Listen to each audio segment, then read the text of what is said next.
नमस्कार. मी नगर विभागातील विभाग प्रमुख आसिफ बादशाह सय्यद.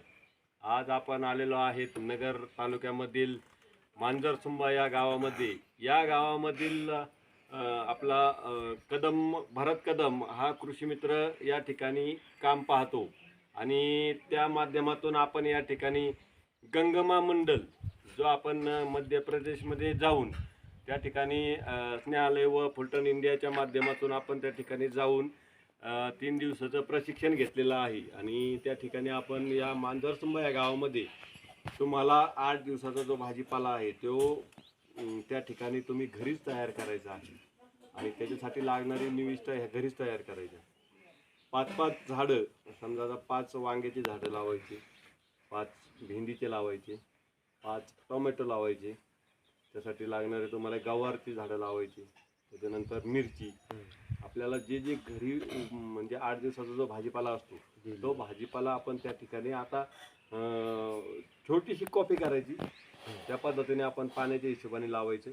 नंतर पाऊस झाल्यानंतर आपण 1 गुंठ्यामध्ये गंगमा मंडल ते उभा करू. एकदा गंगमा मंडल जर तयार झालं का तुमचा 8 दिवसाचा जो भाजीपाला आहे, रोज आज सोमवार आहे तर तुम्ही एक सोमवारी ह्या इलाक्यातून जर गेले तर तुमचा 8 दिवसाचा भाजीपाला इकडे तुम्हाला मिरची भेटणार आहे, पुढे गेल्यावरती वांगे भेटणार आहे, पुढे गेल्यावरती समजा त्या दिवशी तुम्हाला गवारीची शेंग खायची, त्या दिवशी गवारीची शेंग भेटणार आहे. परत तुम्ही मंगळवारी ज्या दुसऱ्या याच्यातून जायचे रस्त्यातून त्या रस्त्यामध्ये तुम्हाला दुसरी भाजी भेटणार आहे, दोडके भेटणार आहे, त्याच्या घोसाळे भेटणार आहे, वेलवर्गीय, दुधी भोपळा.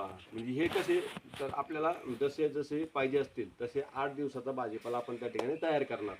अशा पद्धतीने आपण या मांजरसुंबा गावामध्ये आता अभियान चालू केलेलं आहे का बुवा प्रत्येकाने प्रत्येकाच्या शेतामध्ये भाजीपाला स्वतः पिकवायचा आणि स्वतः म्हणजे स्वतःचा घरी तो वापरायचा आहे.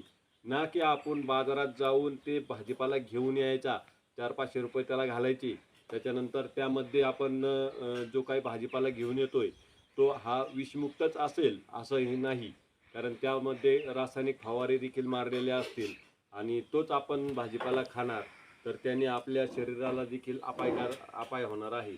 आज पंजाबसारख्या राज्यामध्ये प्रत्येक घरामध्ये एक कॅन्सरचं पेशंट आहे. आज महाराष्ट्र त्या उंबरठ्यावर आलेला आहे. परंतु महाराष्ट्रामध्ये जो काही आपला शेतकरी वर्ग आहे तो थोडा जागृत झालेला आहे आणि 100% रासायनिक करतोय तर तो आज 25% जैविक शेतीकडे वळलेला आहे. प्रत्येकाच्या मनात ती हळहळ आहे 25% जैविक वापरायचं आहे, परंतु त्यांना योग्य मार्गदर्शन न भेटल्यामुळे ते तिथं थांबतात. परंतु आपण थांबणाऱ्यातून नाहीये. आपण ह्या प्रकल्पाच्या माध्यमातून जे काही आपण जो स्नेहालय अंतर्गत जो प्रकल्प चालू आहे कृषी मित्र, या प्रकल्पाच्या माध्यमातून या नगर तालुक्यातील प्रत्येक